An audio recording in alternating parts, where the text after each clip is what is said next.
कंवारी ननद। अंजलि की उम्र लगभग 30 साल हो चुकी थी। वो एक स्कूल में टीचर की जॉब करती थी।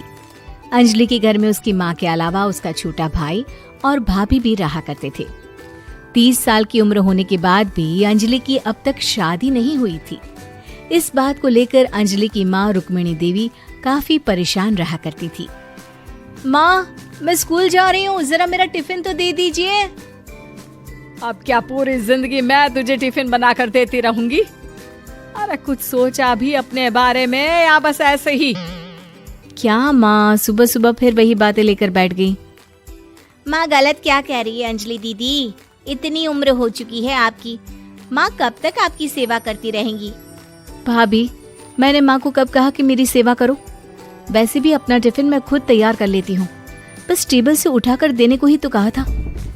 वैसे अंजलि दीदी, देखा जाए तो टिफिन उठाकर देने की उम्र तो आपकी है। आपका अपना घर परिवार बच्चे होते तो ये जिम्मेदारी आज आप पूरी कर रही होती। एक बात मेरी समझ में नहीं आती, अगर मेरी शादी नहीं हुई तो इसमें मेरी क्या गलती है और तुम सब लोग मेरे पीछे क्यों पड़े रहते हो? अरे कुछ कहना क्या पीछे पड़े रहना होता है? अपने छोटे भाई को देख, तुझसे 3 साल छोटा है लेकिन 2 बच्चे खेल रहे हैं आंगन में। मुझे आप लोगों की कोई बात नहीं सुननी, जा रही हूँ मैं। और आप में से किसी को मेरा कोई काम करने की जरूरत नहीं है, मैं खुद संभाल लूंगी। इतना कहकर अंजलि वहां से चली जाती है। शाम को जब अंजलि अपने स्कूल से लौटकर घर वापस आती है तो उसने देखा कि पड़ोस वाली निर्मला चाची वहां पर बैठी हुई थी। क्या बात है अंजलि बिटिया, नौकरी करके वापस आ गई? जी चाची जी, कैसी हैं आप?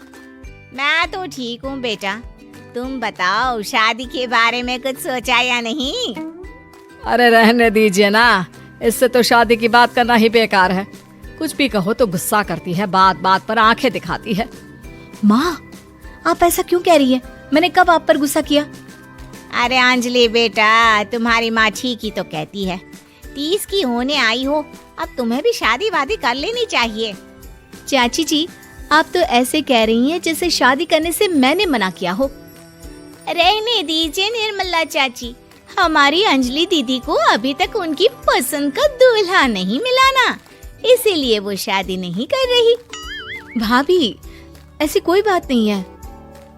अरे तो फिर क्या बात है? तुम्हारी माँ ने तुम्हारे लिए इतने रिश्ते ढूंढे लेकिन तुम्हें कोई पसंद ही नहीं आता। क्या है ना चाची जी, हमारी ननद रानी नौकरी जो करती है, ऐसे ही थोड़ी ना किसी को पसंद कर लेंगी। अरे भाई, नौकरी का घमंड है तो बात अलग है, कोई और बात हो तो बताओ, कोई रास्ता निकाला जाए। नहीं चाची जी, कोई बात नहीं है, बस मुझे अभी तक अपनी पसंद का कोई मिला नहीं है। सुन लिया आपने, इस लड़की के तो पर निकल आए हैं और इतनी उम्र में अपनी पसंद का कोई मिलेगा भी नहीं इसे। माँ, आप मेरी शादी को लेकर हमेशा मुझे ताने क्यों मारती रहती हैं? अपनी माँ की बातें तो ताने लगती है। ताने हैं? बताओ, मैंने कुछ गलत कहा क्या? देखो, ये सब छोड़ो, मेरी दूर की बुआ का बेटा है, उसकी अभी शादी नहीं हुई है, उम्र होगी कोई 34-35 साल। आप कहें तो बात आगे बढ़ाऊं? अरे हाँ, क्यों नहीं, ये भी कोई पूछने की बात है। अरे जल्दी से लड़के को यहाँ बुला लो। माँ, आप मुझसे पूछे बिना मेरी शादी की बात करने जा रही हैं और मेरी उम्र 30 भी पूरी नहीं हुई है। निर्मला चाची कह रही है कि वो लड़का 35 साल का है। अंजलि दीदी, आपको क्या लगता है इस उम्र में कोई फिल्म का हीरो आएगा आपके लिए? देखिए, अब पसंद और नापसंद की बात तो रहने दीजिए, पसंद करने की उम्र तो आपकी निकल चुकी। अब तो जो भी मिले उसी से शादी कर लीजिए, इसी में भलाई है। तेरी भाभी बिल्कुल ठीक कह रही है। अब जैसा रिश्ता मिले उसके लिए हाँ कर देना, ताकि हम भी गंगा नहाए। ठीक है, चलिए मैं उस लड़के को कहती हूँ, वो कल ही अंजलि को देखने आ जाएगा। अगले दिन निर्मला चाची के दूर का रिश्तेदार अंजलि को देखने उसके घर आता है। उसका नाम था अजय। अंजलि जी, तो आप नौकरी करती हैं, वो भी स्कूल में? जी हाँ, मैं स्कूल में टीचर हूँ। हमारी बेटी बहुत होशियार है। अरे पढ़ने लिखने में इतनी होशियार है, इसीलिए तो इसकी नौकरी लगी है स्कूल में।